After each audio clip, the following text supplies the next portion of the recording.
In the beginning, she gave me of the tree, and I did eat. No, Odysseus, let him rack his brains with you and the other captives how to fight. Guilty. Impossible. Trust me.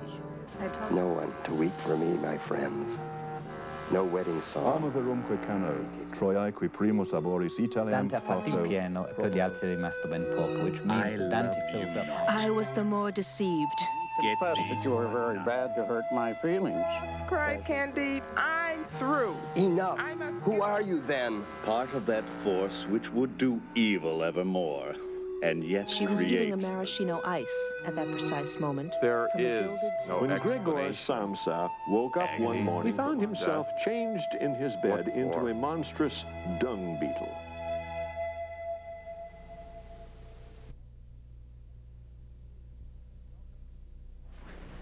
And welcome to lesson 23 now. We're almost finished. And this will be the last of the works that we'll discuss specifically for the term. And it is Kafka's Metamorphosis, written around 1911, somewhere between 1911 and 1915.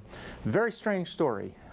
It's really, I think it's a very good introduction to the modern era, and for that reason I have it on the syllabus, and for that reason that's where we're going to end. We're going to stop it right there. It seems a good point to stop. Let's start with questions. Questions about the story or impressions of the story. It's one of the oddest stories you'll ever read. I think that's safe to say, isn't it? Yeah, Virginia? I was more a talk about impressions. Well, the story is about him. I was fascinated by the development of the rest of the family as they stopped leeching on him and becoming individuals. Yes, if I ask you the meaning of the title, you may point to any number of metamorphoses that occur in characters in this story. It is not simply Gregor. Indeed, the story begins with Gregor's metamorphosis already having occurred. Yes. So your observation is a good one. Yes, we do look at the rest of the family rather carefully.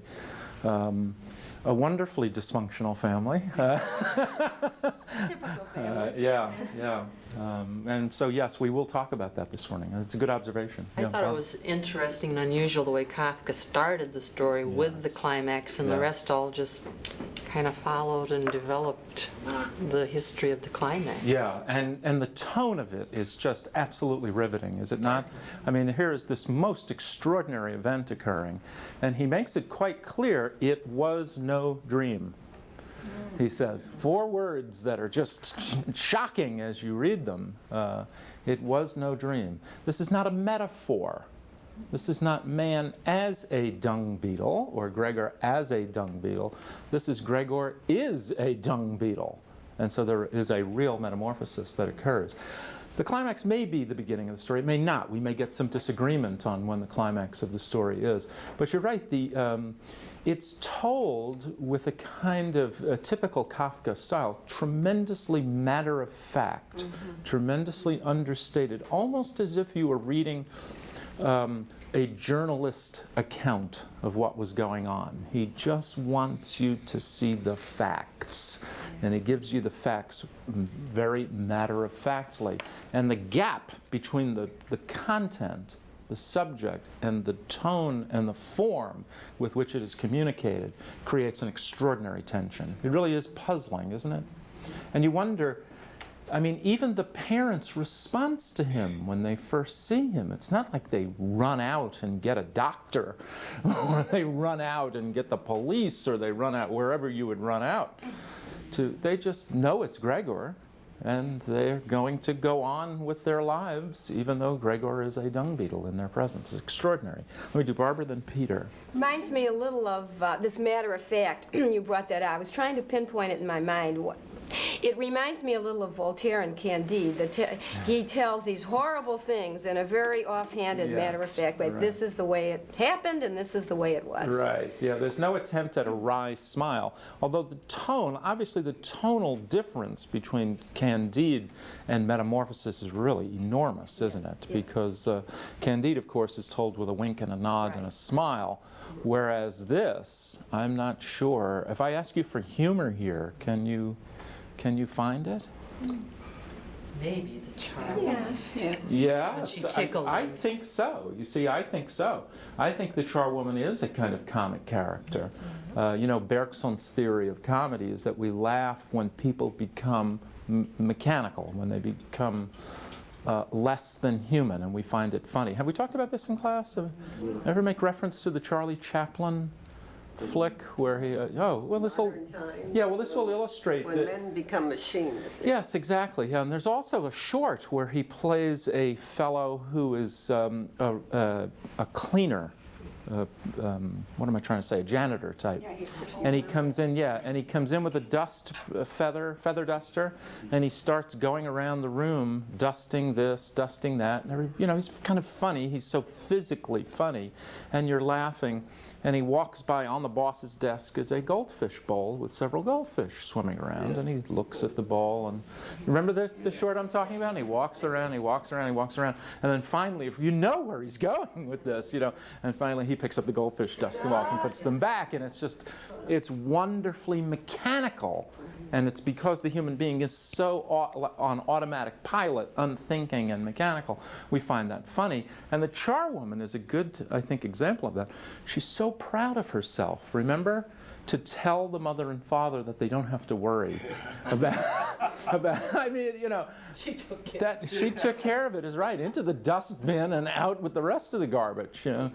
Now, is that funny? Well, yeah, it is, but no, it isn't. Yeah. Yep. So there are a number of examples of that. Even you may have found, I've had students find upon his first awakening, his moving his little legs is kind of funny as he tries to manipulate himself off the bed. Some see it just the opposite. It's funny how the human mind can do that, isn't it? And see it not as anything funny at all, but something just totally frightening and almost tragic. It's an appropriate story for today because many workers feel like that. They're part of the machine. They don't see the end product, and there's a lot of alienation today. Yes. Yeah, that may be one of the themes of this. Gregor has, many people have pointed out that what Gregor awakens to is a sense of himself, that he has been nothing but what is the analogy we say? We call them worker bees today, but he's just been an insect, a money-grubbing insect from day one. When his mother complains that all he thinks about is work, right? And what does he do for recreation? When you see him at night, what is he doing? He's poring over railroad time schedules, reading the occasional newspaper piece, and then plotting out what his next journey is going to be.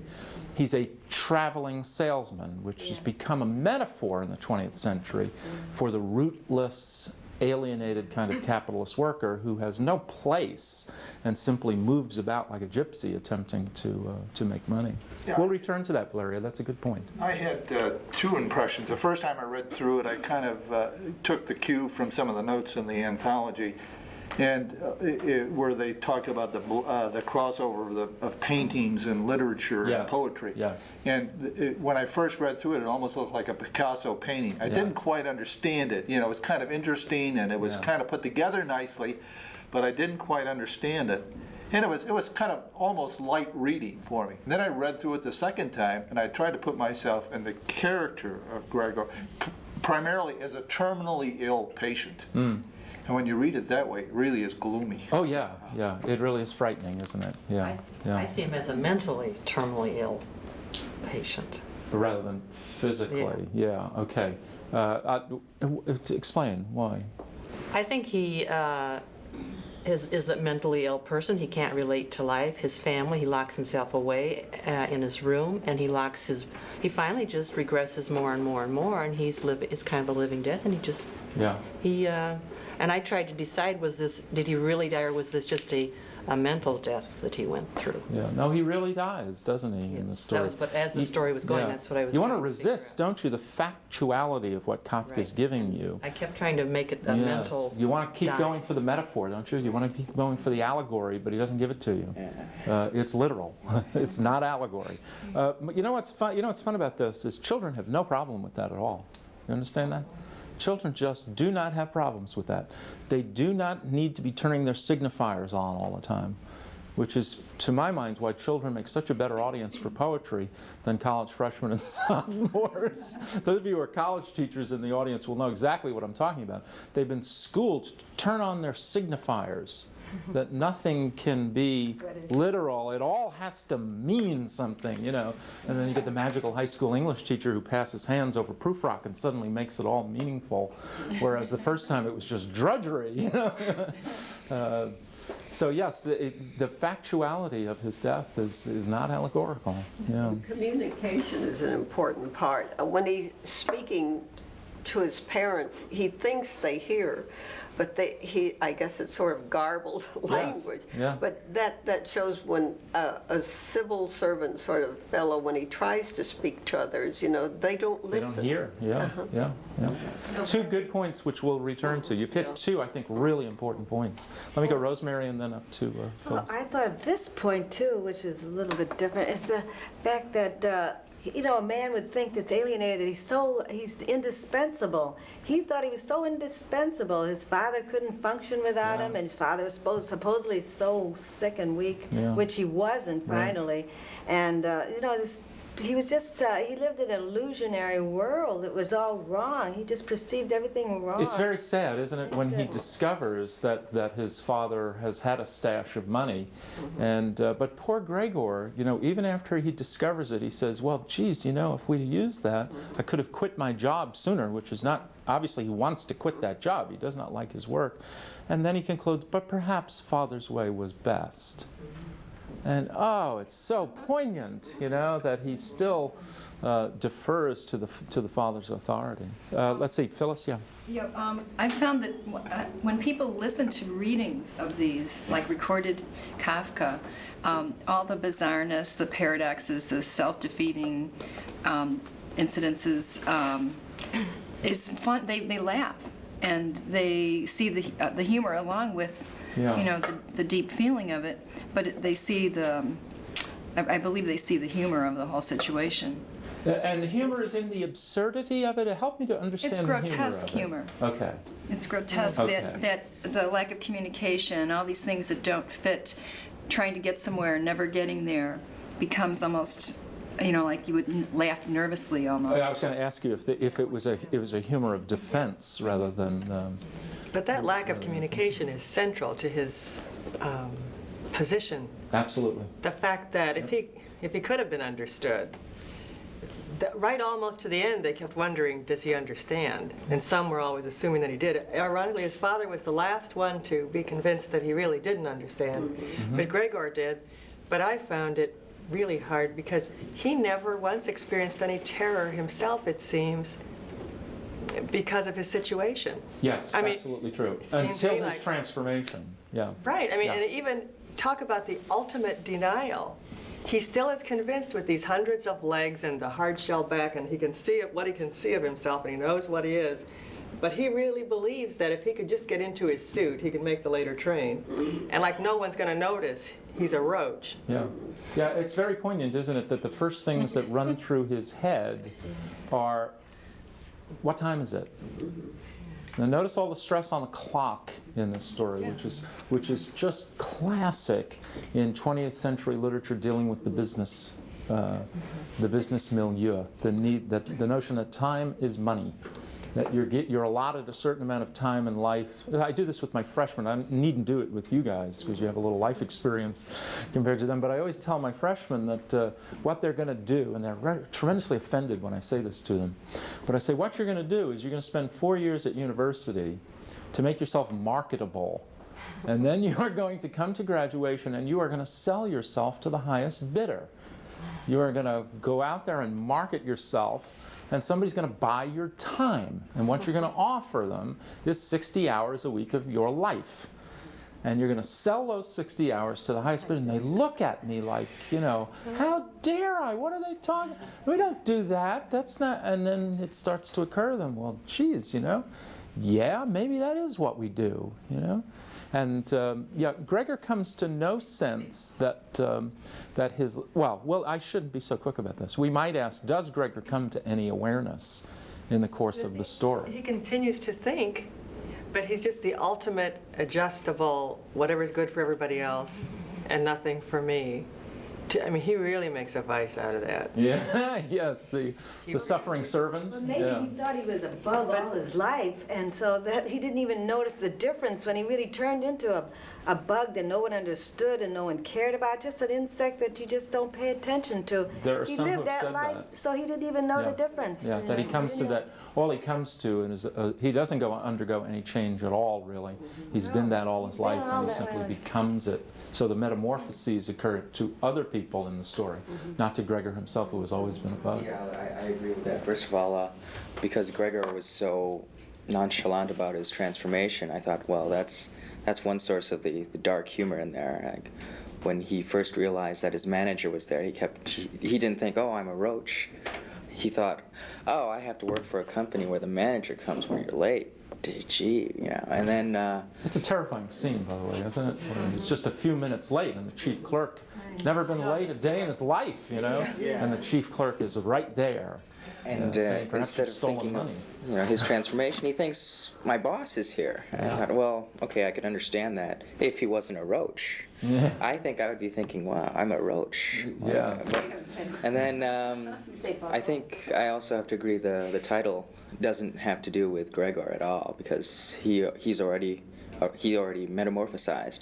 I think the metamorphosis has to do with his family, because in the beginning they were all so dependent on him, and then you can see the gradual evolution of the family throughout the story until the very end when they're riding in the car, and they're totally different than how they were in the beginning. Kafka described the ending of this story in one of his diaries as unreadable.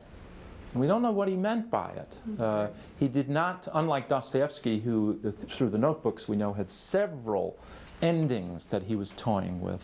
We don't know from any documentary evidence whether Kafka had another ending in mind for this, but we do know he found this one unreadable. And I don't know what he meant by that, because it's probably Kafka at his most lyrical. If you read Kafka, a lot of Kafka, you'll see that this ending is perhaps the most lyrical of all of his endings, but it's a very troublesome ending, isn't it? Yeah, let me do by hands now. Yeah, Virginia? I think what I originally said was it was the change in the family, and the hints that were there about what they had done to Gregor. The smiling young man in the uniform, obviously he liked his military service.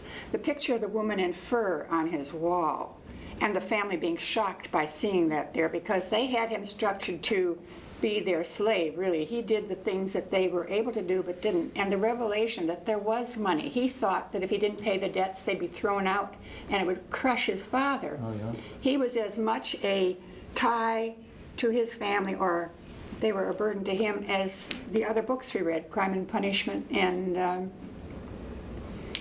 Death of... But they really weren't a burden to him, were they? He took pleasure in doing No, he felt obligated. He was always obligated because they couldn't have lived. His mother had to lay on the couch because of her asthma. His sister couldn't have her lessons if he didn't do so-and-so, and he was putting away money for that. And he felt that his family, that without him performing, he couldn't have his own life, and he was hoping for the day when he could get away from this. Yes, he was certainly hoping to get away from the drudgery of this work. Yeah. From the job, though. From the job, I that's don't exactly remember really him wanting to get away from his family. No, he feels but more he only tenderness worked for them for the family. because the debt the father owed was to this company. No, I think he especially liked his sister, but he saw them as incapable of doing, and they acted incapable. So who are you if you have a family of handicapped people like he thought he Because had? that's all in his mind. You know, people walk around with wrong feelings, and they think they're so right. It's all in their own minds, and the whole world may be doing something entirely different. But as long as he thinks it's so real, he lives by that conception. It's right, sad. and knowing that he was taking pleasure in saving that money, and he could hardly wait till the night would come, and he would say, Greet, is that how you say her? Greta. Greta? Yeah. Okay.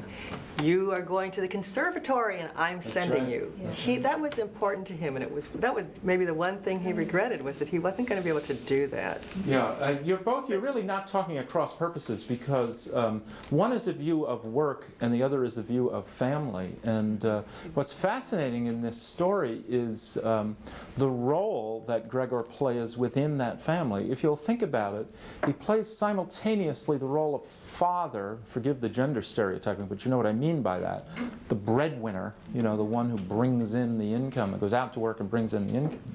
And simultaneously, he's reduced to playing the role of the infant, where all of his needs have to be satisfied by the family.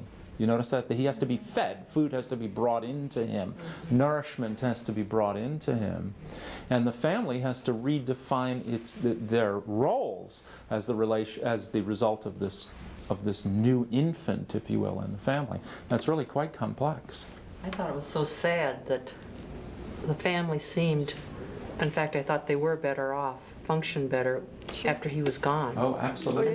Absolutely that's true. I mean, they are essentially reborn at the end of that story. They really became functional. They Yes. resumed communications. Yes. They're talking to one another. It ends on the note of a creative future where they're talking about marrying Greta, and you see her vitality as she stretches in the sunshine, you know, and we view her body however you wish to view it. It really ends on a very upbeat, positive note, which then leaves you with the very downbeat question of what's the moral value here? Why did it have to happen at the expense of? Why didn't they do that? I mean, then he could have had a life too. Yes, yeah. No, there's nothing redemptive in this story. It's not like Ivan Ilyich where the death is redemptive. Yeah. Father didn't have to roll over and play dead when his business failed. Yeah. I got so many hands now, I got to sort it out. So let me go with... I was going to say that I haven't read a lot of Kafka, but this was certainly autobiographical. And if you read any of his letters, you can spot the family relationships, the opinion about the job.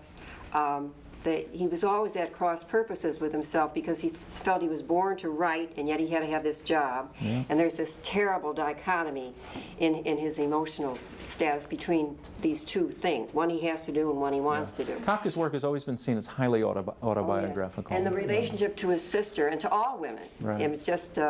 and then the very painful relationship to his father. I mean, his relationship to his father was just horrible. He wrote that 100-page letter to his father that's just it was a terrible relationship. It's just like he's crying help all the time through his writing. And he, of course, was a graduate of a law school, but proceeded to be a civil servant. If you see that film Kafka with Jeremy Irons, you'll get a real sense of what that did to Kafka. And yes, the problem of not being understood. I mean, frequently this story is seen as a kind of cry on Kafka's part that he is a writer and cannot be understood by the larger audience, just as Gregor, as he attempts to speak, it comes out in a little squeaking twitter, you know, in the back of his voice. There is no communication, precisely and his father was the worst of all. He would dedicate a book to his father and he would just ignore it. It was also, some argue that this is Kafka's view of the Jew in Gentile society, where the larger society is always a threat. You'll notice that, what's the most obvious symbol in the story? Oh yes, the father. Who is a symbol of authority, just as the chief clerk is a symbol of authority in this story. It is no surprise that by Act 2, if you will, you notice it's set up in 3 sections. By Act 2, the father has put on a military uniform. Talk about a symbol of authority, right? You all see that? And by the end of Act 2, what's he doing? Hurling apples at Gregor, remember, like he's lobbing bombs at him. Each of the 3 acts, of course, ends in a horribly vicious scene. The first act ends with Gregor running out trying to chase the chief clerk to explain. Remember, he still thinks that if he can just explain what has happened, that he'll get to work somehow, that it'll only be an hour or so late, everything will be okay. And of course, the chief clerk you can just see him sprinting down the stairs, screaming, you know. And the father drives him back in with a rolled-up newspaper and a stick. You remember that? Terrible scene. And Gregor even bleeds in his room after that first scene. And the second scene, the father is throwing nuclear weapons at him with the apples, one of which ultimately will kill him. lodges in his back, and of course the third act ends with It his was death. so poignant when he kept creeping closer to hear the violin. His sister Well, was that's playing. you keep hitting the big notes. And I want to say, go back. The boarders will see you. Go back. Yes. But he's discovered then. Yes, back and he to Borders. he discovers himself that this is the, as Kafka says, this is the nourishment that he had been craving. The only joy he had gotten in his life was his fretwork, right? That which is, I guess, a little bit creative for him. It's some kind of creative outlet, but it's really the music that is the nourishment he seeks, not the scraps of food that the sister brings him. But of course, he discovers that too late. Peter. It also struck me that this was almost a prophecy of the Holocaust.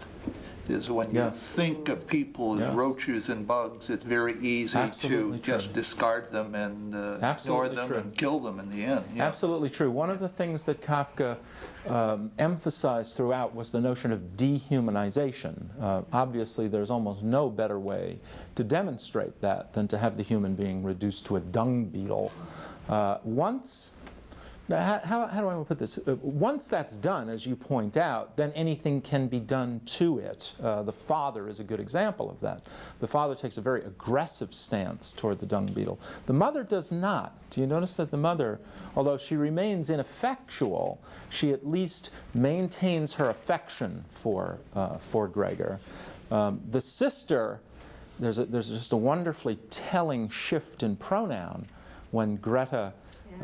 You all know where I'm going with this, where halfway through refers to it as it. And as soon as that happens, the game is over. Some will argue that's the climax of the story, Barbara, is that it's not at the beginning of the story, it's at that moment when Greta, who has been nourishing him both physically and emotionally, withdraws it, when he becomes an it. And you're right, that it's not a large leap, is it, from that to the Holocaust. It's not a large leap at all. That's when she's decided that he doesn't understand. And that makes all the difference. Yes, I agree. Yeah, that's as long as she thought, and this is what she then says to her But she did not think he could hear much earlier on. You'll remember that when she brings him food, he wanted to hear her speaking, and all she would do was occasionally do a sigh or an "oh my goodness" or whatever, and he wanted to hear Greta speak, but Greta didn't speak. She assumed that because he couldn't speak to them, therefore they couldn't speak to I have him. clients in the same position.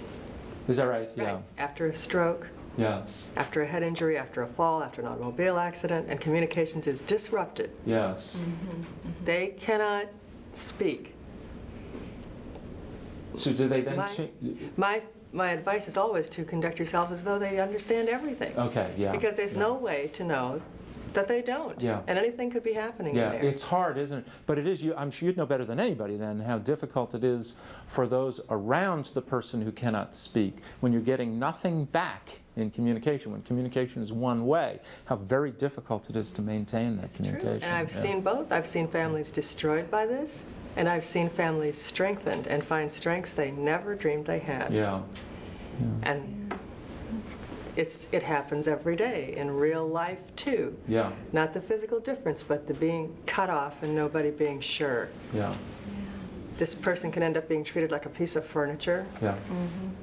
Well, that marks the family, doesn't it? If something marks this family, it's that inability to break through to one another. The failure to communicate in this family is really quite stunning, isn't it? And perhaps at the most stunning level is here is Gregor getting up every morning at 4 a.m. Let's not miss when he sets that alarm, gets up to catch his train, to go do work that he absolutely hates, all for the benefit of his family, and he never understood the family's use for him. This is one of the things I want to talk about, and that is he was doing this because his family needed him, and then you read about his father getting up late and reading the papers till mid-afternoon. Yeah. And he was able to let them maintain a standard which they didn't really crave, but they enjoyed you were giving it. And after he was gone, they moved in a better they moved into a smaller, more That's right. manageable place. That's correct. That he had put them in, or let them remain in a situation which they didn't really care for, but inertia on their part, because he was doing all the work. And after all, a dung beetle, I read it as a cockroach, but that's all right. A dung beetle, they make a little ball of manure or something, and they're always pushing it and hiding it, and if it rolls, why, it's the old Sisyphus thing, you know, you've got to roll it again. You know, and this is what he was doing, onward, with a burden that he didn't have to do at all. I found it as a very sad commentary. It is a sad story. It's a very sad when you mentioned story. comedy, I thought, oh, No, this is not a laugh shock riot. reaction. Yeah. Right. Yeah, no, this is no knee slapper. But Yeah. even when he took... Door is a good metaphor. The locked door is an even better metaphor. right, Yeah, the right. fact that he locks his door in his own home is quite telling. Yeah, yeah. It really does say something about the level of communication in the group. Barbara? Well, something that Suzanne said, that, you know, you read the book and you say, well, you know, this can't happen to me in 1990s, but we can become dehumanized. We all can become dehumanized, no matter how young or how old you can. I mean, there could be an accident, there could be a stroke. So this is not You that could work a lousy 9-to-5 job that you hate too. Yes. And never think about it. You know, I'm not trying to be glib here, but it does not take. I think that's one of the points of this story.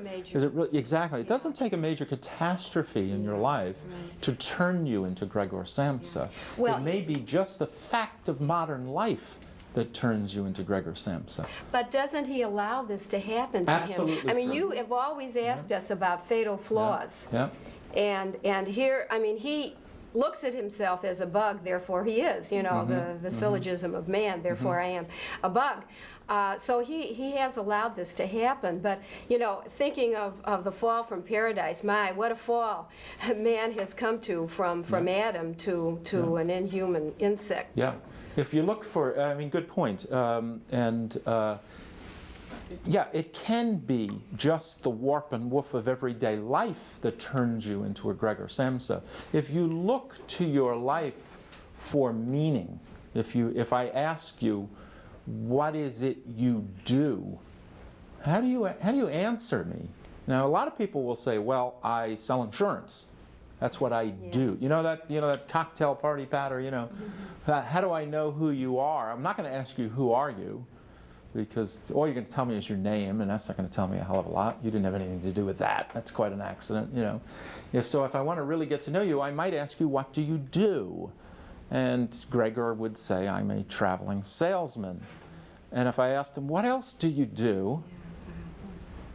Well, he hasn't got a hell of a lot to say, does he? I go home and I do a little fret work at night as I go over the timetables. Well, fret work is repetitive too. Sure, it's a craft. It's not an art. Yeah. Oh yeah. Not to, boy, what was that glib? Did you hear that? Oh, it's a craft, not an art, you know. Please don't misunderstand what I meant by that. Yeah, but it's a paint by numbers kind of thing. Okay. Just threw away several thousand years of artistic craft. That's spectacular. Everyone should forgive me for that. Yeah, but you know, how different is it from I sell insurance and I go home and I drink 2 beers and I watch television and I burp a few times and I go to bed, you know? And this is modern life, you know. This is tough. And before we start hopping on Gregor, you know, how many of those wonderfully creative jobs that attune you to your inner self are out there? There aren't a lot of them. Valeria, you pointed out early on that it is the very nature of so much work in a large, complex society that is ultimately dehumanizing. And yet, you know, when you talk about salesmanship, I think of Death of a Salesman. You know, Willy Loman had this sort of very unsatisfying life, and yet when he died, his wife said, "This was a man." Yeah. Indicating to me that he tried. Yes, he did. And so you have to give points to people who try. Yeah. Yeah. From one point of view, of course, Willy Loman is almost heroic. I mean, he's sad and he's pathetic and he's all of those things, but he is almost heroic in his ability to put that hat on, clean it off, shine his shoes, and go out there every day. That's not easy to do. His dreams are small, you know, you know, we can go on and on. How he's trapped by the box he's in. But we don't find that in Gregor, do we? Yeah. What about the company man, though? The company man has to he has to become indoctrinated. They have certain rules. He's confined to a certain dress, certain way of living, and his department is important. And so he's like an automatic person, too. Right. And he's going back and forth, trying to impress this company.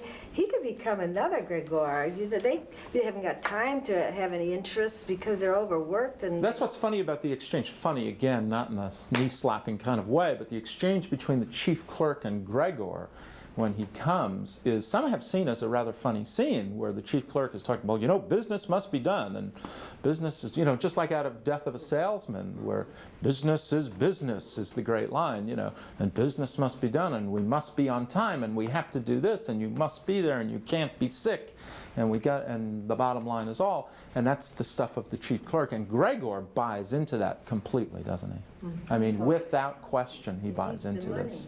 Yeah. But is that not the comedy part? That everybody buys into their own, in this case, his orthodoxy. He confines himself. Mm-hmm. That coming out from the darkness into the light at the last scene is, you know, this emergence, but he's not part of it. I absolutely agree with you. Yeah, I don't think we're at cross purposes at all. Gregor himself is responsible for Gregor's isolation. If you watch the isolation in the story, it is first to his home, then to his room, right? And then ultimately within himself. He becomes completely isolated within himself, cannot communicate out to anyone, and no one is communicating into him. And he acquiesces in all of that, as you point out. Yeah. And also, it's kind of fitting that we're ending with this because of the dung beetle aspect of it.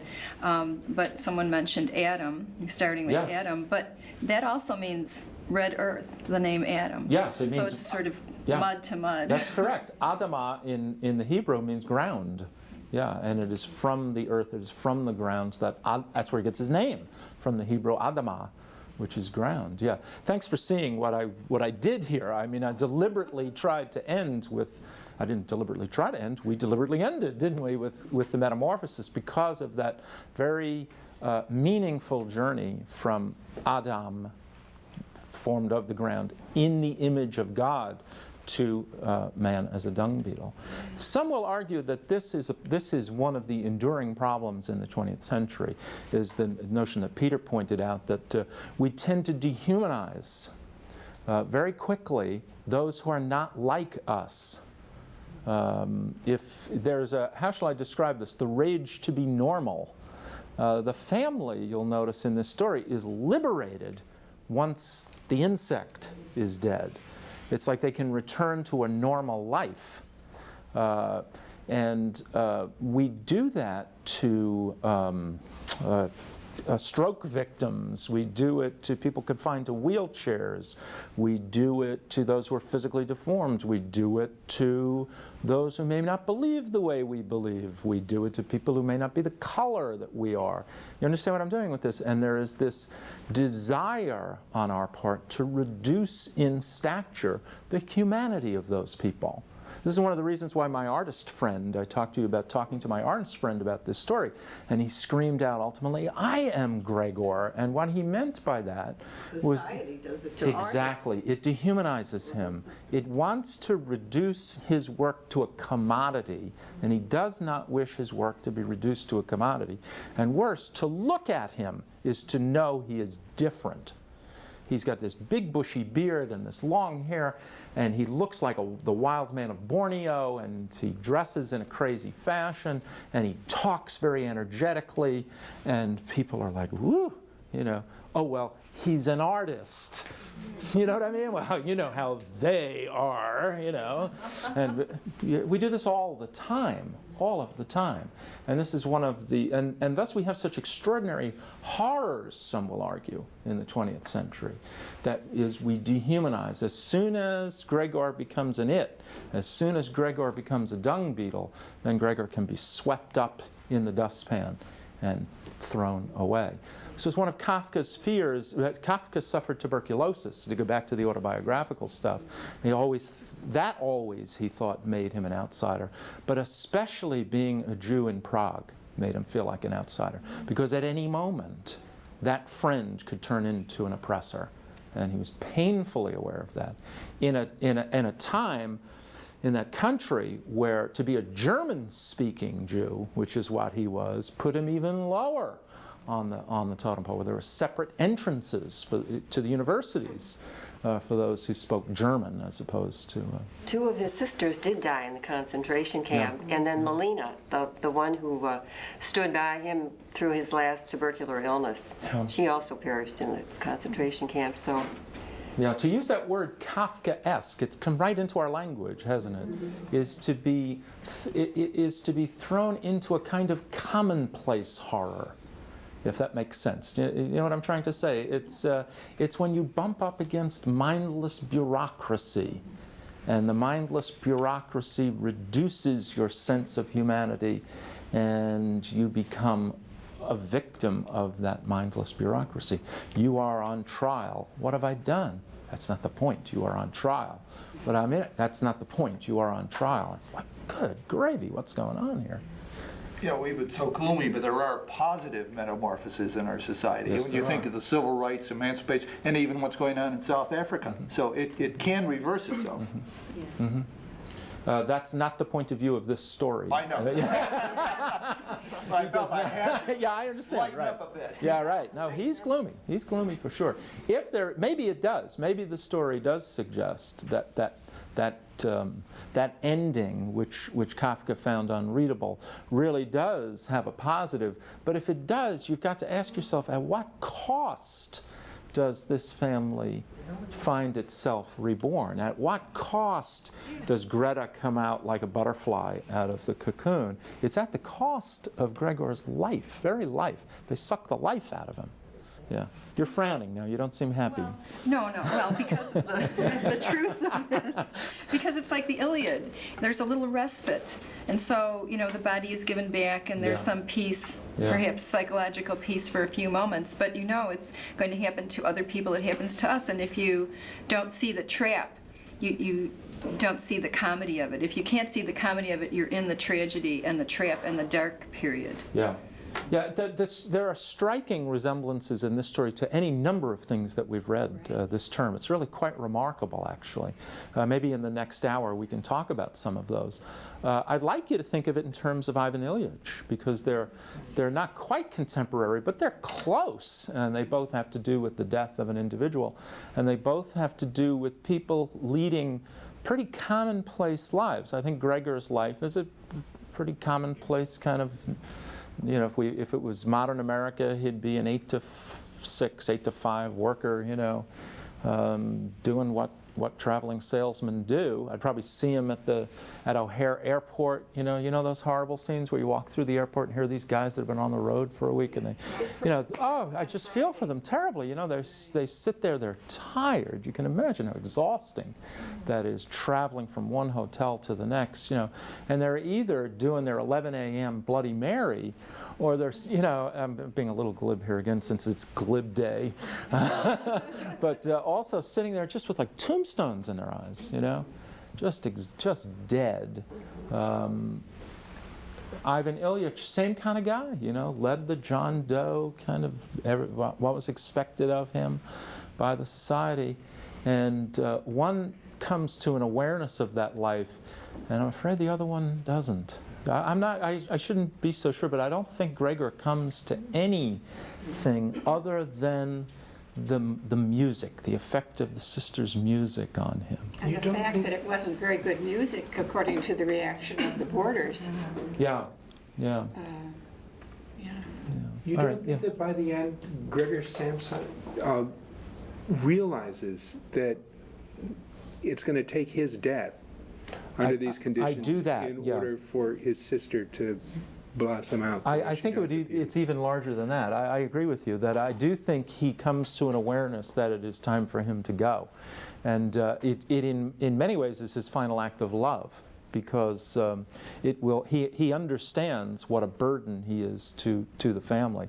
And it comes to him, but having said that, I'm not sure that that's an awareness of the vacuity of the life he had led up to that point. You understand what I'm saying? I agree with you that he does come to an awareness of that family that is quite striking, and it comes at their indifference, because it is in the third section where he comes out pretty close to his death, that they kind of ignore him. Remember, the mother is rubbing her eyes and not seeing, and Greta just, goes on playing, and he goes back into his room. He's just ignored.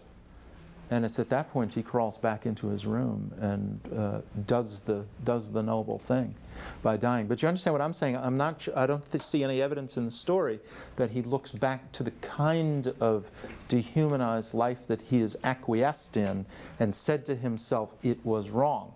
It's Ivan. Tolstoy gives Ivan that. Tolstoy lets Ivan, which we all should be so lucky, to be able to have the time to look back at our lives. Because God knows we're not going to take it while we're working, right? Hint, hint, hint, right? I mean, we don't do that. We work, we get tired, we get swept up in the mundaneness of life. Charlie. Yeah, it's interesting that we should be having, and coincidental, that we should be having this discussion on inner-directed versus outer-directed people. Yes. Here in University Park, which is an offspring of Park Forest, and Park Forest was the locale for one of the great sociological studies in this century, the organization man, William White's absolutely which right. coined the word, has moved into the language. That's right. That is absolutely right. Yeah. And Gregor is very much that organization man. Yeah. That's a very nice point you made. Yeah. And it is ironic, and I didn't know that. I didn't know that White was centered here. Yes, here, Park Forest. How about that? We moved into our home, and the people that we bought it from in 1955 in Park Forest are in the book. He was an FBI man interviewed by William White. We're in the book. I wish I had known this sooner. Why do we find this out at the very end? Isn't that fascinating? So you guys were a part of the study of the organization. People that socialize together and everything. Fascinating. When people meet people in Park Forest, people say to me, "Well, how long have you been here?" I'm an original homeowner, and everybody knows that I'm one of the first 500 that bought a home in Park Forest. Yeah. They said, "Do you still live in your house?" I said, "It's only been 43 years." Yes. But it's a label, really. The original homeowner, right? She's a statistic. Well, there's the great point. See, Charlie just made a great point, right? She's a statistic. And I mean, that sort of thing happens to you on a daily basis, doesn't it, as the society becomes more and more complex. I joke with students, I ask students if this is true about them, and if they of course say no. They're 18, they haven't been out in the workforce and stuff. So I say, fine, after class I want you to go to the registrar and request your transcript. And they don't know where I'm going with that, And I say, you come back and tell me what that was like. So they'll go to the registrar, and some of you will know where I'm going with this, and they ask the registrar for the transcript, and they wanted to tell the registrar their name. And the registrar doesn't give a damn what their name is. We want to know, what is your student number, You with me? The great identity crisis. And if I ask you, Chad, who are you, Chad?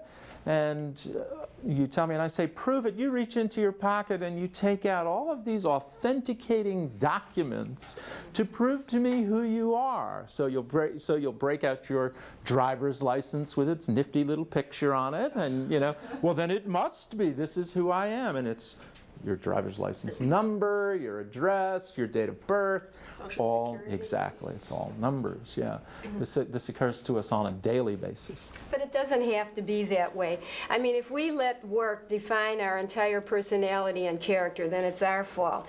And if we just completely give and not become the person that we can become, then that's our fault too. And in Paradise Lost, there was a wonderful line that is told Adam just at the end, and it's you can make a paradise, or there are others who make their own hell. Yeah. And well, that's it. I'm going to be the devil's advocate. I'll be the devil's advocate here, since you mentioned Paradise Lost, and say, yes, you're right, but it's so hard to do. I mean, we say it like all we have to do is concentrate on on developing this inner life and will simply do it. And yet, I don't know about you, but I work this terrible 8 to 6 or 7 p.m. job, and then I get home. I don't actually. I love what I do. I'm just such a lucky guy. But I work this 8 to 6 or 7 job, and then I come home for dinner, and I have a couple of drinks, and I have dinner, and before I know it, it's time to put the kids to bed, and then I got to pay some bills, and then it's time for me to go to bed. When is this supposed to happen? It can't happen at work because I'm focused on work. Maybe it could happen on my drive in. Oh my goodness, I drive in traffic that's enough to make me want to shoot myself, you know. My blood pressure is spiking by the time I get to work. You know, the traffic in Charleston is just unbelievable. I'll tell you, when that traffic light turns... But you understand what I mean, you guys know better than me. I come up here to do this course, I turn on the TV in the morning to catch the news, and this guy in a helicopter with this rapid fire delivery tells me it's going to be 26 on the Edens and on the Ike, and he's giving me all this stuff. I don't know what he's talking about, you know. But I do know I don't want to be there because it ain't good. I can figure that out, you know. But you hear what I'm saying? I agree with you that this is something we have to work on, but boy, is it hard to do. I'm sure that's not all of your life, Jeff. Total life, that's it. My life is just... And your life isn't over yet. Peter. Well, what's even more regrettable, I think, is that you may assume this identity with work, and all of a sudden, when you retire, what you see are people who can't find another life. That is correct. And it's really hard to start, identifying in well, as we are doing right here, doing different things. Precisely, yeah. That's what's very admirable about this group, by the way, is that you really do run counter, some of you, to every tradition in the society. That is, you are developing your inner selves here. You're taking the time to develop your inner selves, which is not something you're ever going to be rewarded for by the society, by the larger group. See, in many ways, I am Gregor, and I can say that rightfully so. What we have done here for 12 weeks, you may find very valuable, but I assure you the society does not find it very valuable at all. This is something I do on a university campus, and even my university doesn't value it, doesn't put a value on what I'm doing. That's real heresy that you're hearing here.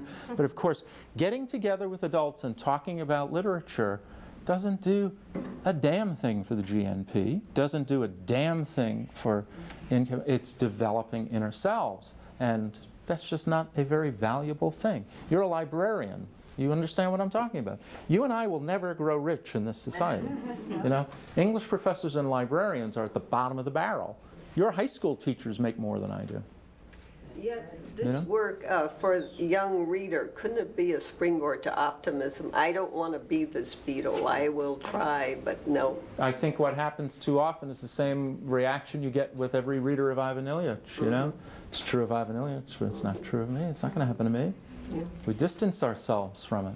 But don't you think that you could have this inner glow, which, I hate to, it's a spiritual thing. You could rise above this mundane life, because God even said, he says, without me you can do nothing. Well, that has worked for you, but it does not work for everyone. You know? For everyone. No, I just want to say, Rosemary, you've been consistent all term, and I'm going to consistently say to you all term, for a lot of people, that's just another imprisoning ideology. One among many. You, of course, are convinced of the truth of it. Others are not. Let me go to Phyllis and then to Ada. So we have as one possibility in this, in dealing with the society we're in, to be Gregors, and then there's the other, attempt at triumph, say by Emma Bovary, to get what you can and keep this spark, this vitality, this sort of generative violence. Is there any other alternative between the two? I mean, how else can one survive and be somewhat above it all? Well, that's a marvelous question, which I'll tell you what, I would like for all of us to address in the second hour, because each of the works that we've read, in a way, addresses that question, is what you do to attempt to mold meaning out of a life which may or may not be intrinsically meaningless. How are you going to find meaning? When you have death as the great equalizer at the end of this journey, how do you make the journey in such a way that the journey becomes meaningful? Each of the works we've read really does address that question, and each of them does a slightly different slant on each of those.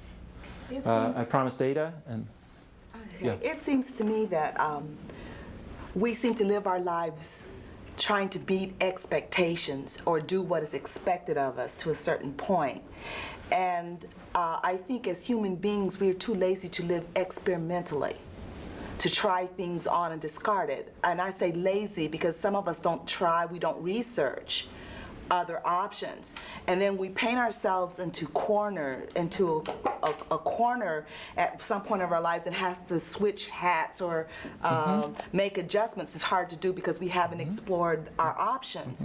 And I think we tend to do that. And I think today we tend to do that on a technical level, intellectual level as well. We specialize so.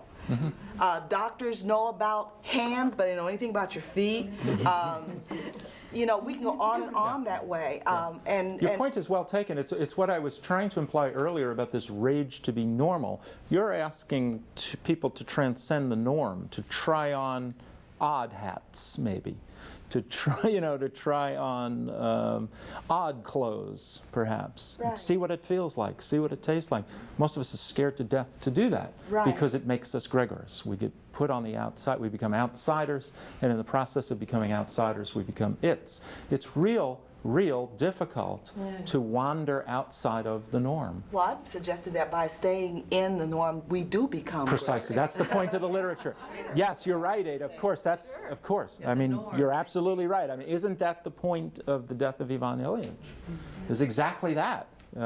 You stay within those safe boundaries. You stay within the highways, and you're not going to live an authentic life. You're going to live a life determined for you by a larger group which has laid down the road. And I'm suggesting also that... You're suggesting get off the highway and make your own road. I'm suggesting that ultimately we really have no expectations higher to meet than our own for ourselves. And if we fail at that, we failed at being the human beings we could become. Yeah. As a Texas friend of mine once dramatically put it, this ain't no dress rehearsal. When talking about life, I thought that was right on target. Yeah, this ain't no dress rehearsal. The other thing, life is not a spectator sport. Right. Not if you're going to live. Yeah. But I can think of Gregor seeing himself as quite the activist person. I mean, he was, after all, supporting the family. He had a job. He was busy. He had commitments. But even in running that family, apparently, he didn't pay the bills, or he would have known about the stash of cash. Even in making the money, he turned that over, apparently, to his dad. Yeah. And he stayed within the rigidly defined roles for him, and that's a trap for all of us, I think. We are at very little time. I mean, I'm looking for about 30 seconds, so this is going to have to be quick. Let me go to Charlie, because I've heard from him so infrequently. Of what you said earlier about the low esteem in which literature and college professors are held. Nevertheless, literature is one of the few disciplines which ranges over the whole spectrum of human activity, as opposed to a narrow, as Ada said, doctors. But as I say to my son, who's going to major in philosophy, what are you going to do with it? End of discussion. I think we're out of time, so thanks very much for your attention, and we've finished the Metamorphosis. Yeah.